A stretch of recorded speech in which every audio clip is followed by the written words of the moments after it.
وعلیکم السلام. یو ورور انجینر ضمیر په نامه پوښتنه کړې ده. د ورور پوښتنه داسې ده که چیرته مثلا امام چې کله اقامت وویل سي، له اقامت نه وروسته چې لا امام تکبیر نه وي کړی، دلته امام مقتدیانو ته غږ وکړي چې تاسې صفونه برابر کړئ، دی وي دا خو به پروا نه کوي. محترم وروره، د مونږ حنفي فقها داسې وایي ویصفهم امام با صف برابری، یعنی امر به کوي په صف برابرولو مقتدیانو ته. وینبغي ان یأمرهم بان یتراصوا ویسدوا الخلل ویسووا مناکبهم. امام به مقتدیانو ته امر کوي چې مقتدیانو چولې بندې کوي، نږدې نږدې ودرېږئ، اوږې مو سره برابرې کوي.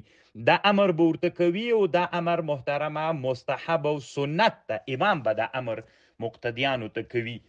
نو دا چې کم وخت کې به یې کوي، ښه خبر دا ده وروره چې دا د هغه په وخت کې وسي، له اقامت نه مخکې وسي. او که اقامت وویل سي پس له هغه نه د مانځه کې لا تکبیر نه وي تړل سوی، دغه حالت کې مو ویل سي پروا نه کوي وروره.